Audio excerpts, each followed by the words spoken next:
join the Rumble, the Odyssey, or the channel, or here, or on Subscribestar. So there's a weird thing the left kind of does. I call it aggressive pronoun usage, where if you're referring to somebody, say they're female, so you use she, her pronouns, like you logically would, like before this whole, thing started up. But occasionally you might use a plural pronoun just casually to describe somebody, they.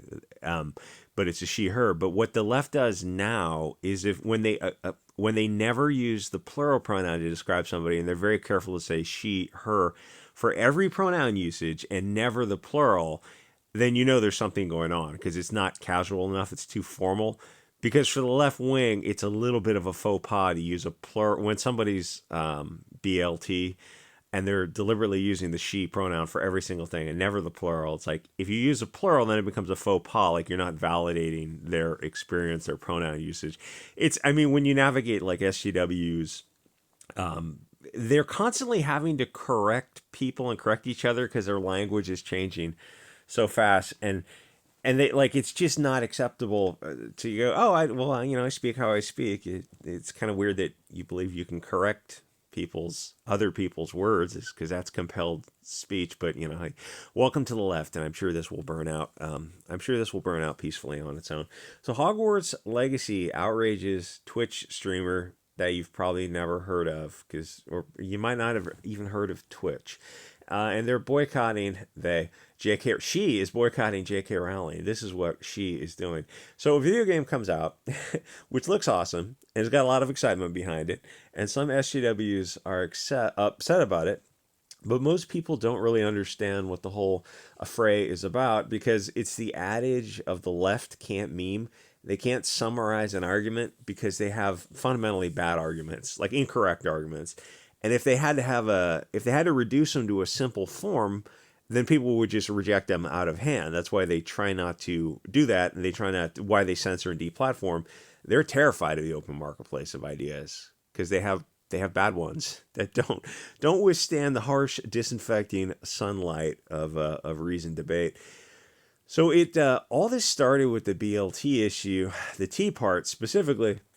And it started to become. Why are you not populating the screen? It started to become a popular. I don't know, 10 years ago. That's kind of when I noticed it. And before that, I think who's it? That's daughter of the country music singer. Oh God, I can't remember her name now. The daughter of the country. She had the song "Wrecking Ball." She said this was like 10 years ago. She said suddenly she's pan. And it became this new thing. And suddenly, Miley Cyrus, suddenly all the kids are like, oh, we're all pan. Because it wasn't like just being bi wasn't, which by itself is I got to assume is a very, very rare thing where somebody's into, both. But that validated this sexual binary, right? And that was like, oh, we need to get away from that and be into pan. It's, I don't even know what all this stuff means now. But if you have a good-looking young celebrity like Miley Cyrus was 10 years ago, and she suddenly sees pants, so what do you think is going to happen? Oh, geez, so suddenly 10% of kids now suddenly are coming out of the closet, and they're pan too. But before Miley Cyrus said this, they weren't, but now they are.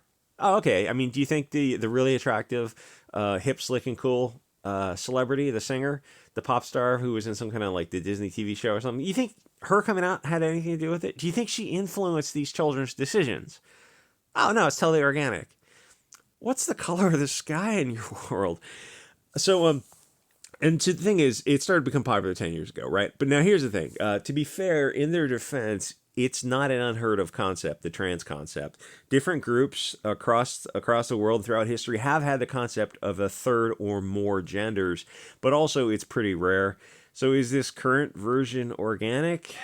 They say their argument is that it's like similar to the repression of left-handedness throughout history, where once the taboo against left-handedness, the sinister path, was lifted, then you saw this spike in left-handed people, and it asymptotically approached the limit.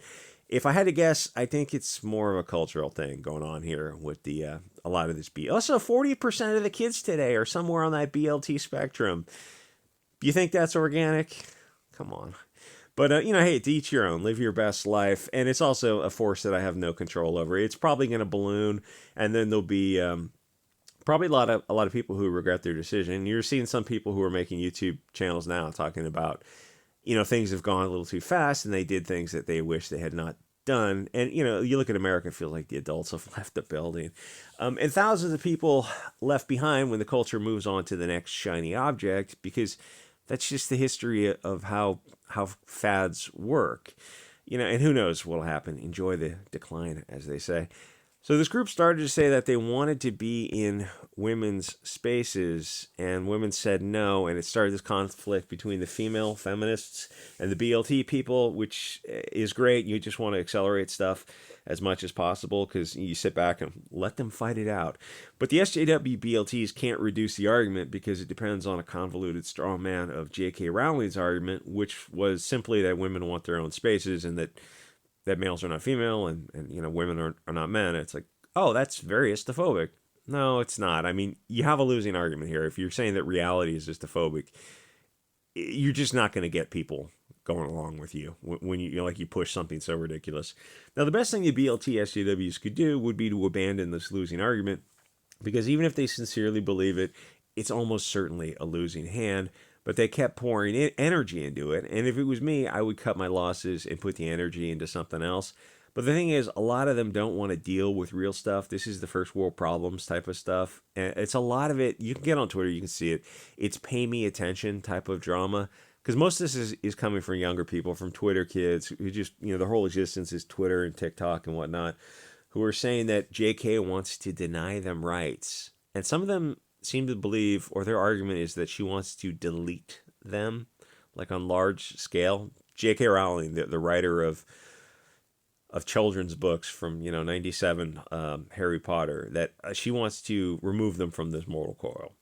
J.K. Rowling, the nice English grandmother. I mean, it's like they have this. They just keep building this up into their mind, so it's something very, very important. You look around, it's like it's really not that important. What's important is that you should probably eat less and go exercise. Like, that's affecting your life more than J.K. Rowling is affecting your life. In that J.K. Rowling is not affecting your life whatsoever.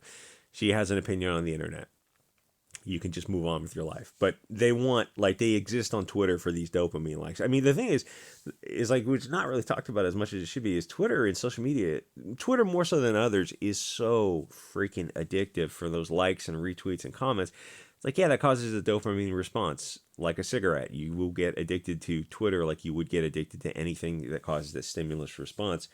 So they're trying to frame J.K. Rowling as a physical threat, an existential threat to their existence, instead of a woman who just believes that, oh, yeah, women and men need their own spaces, but that's not enough for them. It's very frustrating for the left when they get in a position where somebody says something they don't agree with, but it's not enough for them to just pour oxygen in and go into a virtue signaling rage. It's just something that they slightly disagree with. So they have to straw man this and build this whole thing up so they can get something to get outraged at. And for that, they need a straw man version of JK, because the whole point of this is the Twitter dopamine, to get out there and have a tweet go viral.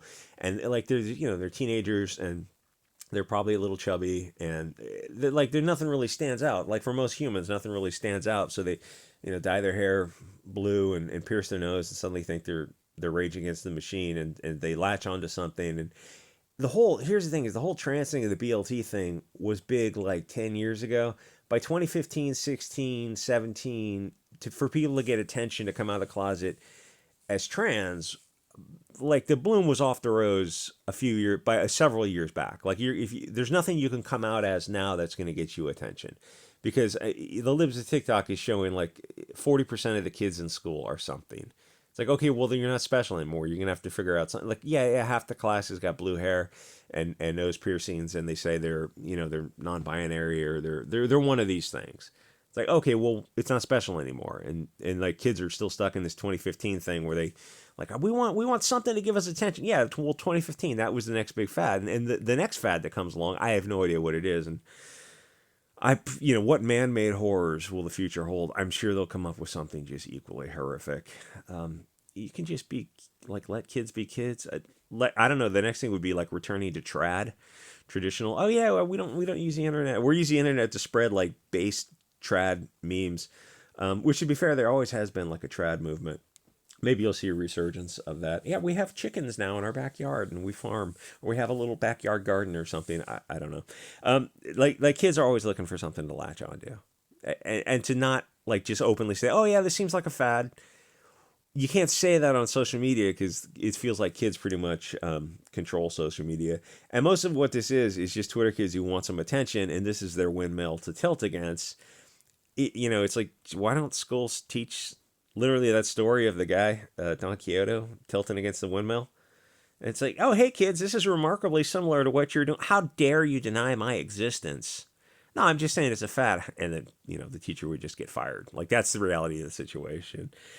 This is their thing, and they're going to kind of ride it until the wheels come off.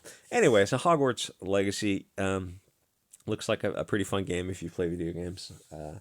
You need a pretty decent computer. You need like 32 gigabytes of RAM, 4 gigabytes dedicated video, which is not all computers come with that. And then a pretty good size SSD card drive to load the game. And people love it, and it's getting like 9 out of 10 scores. So, and then what is the SCWs are realizing is, so you realize that the BLT community is just not that big a community. Like the actual, this is very harmful to the BLT community. No, it's not. It's a woman on the internet who's got an opinion, and this is a video game set in the Harry Potter universe, which most people in the BLT community themselves love, and themselves are on Twitter saying how awesome it is, and they're going to play the game. And people can agree to disagree. It's like, you want to boycott the game? Hey, knock yourself out. It will have absolutely no effect. Anyway, like, comment, subscribe. See you guys on the next episode.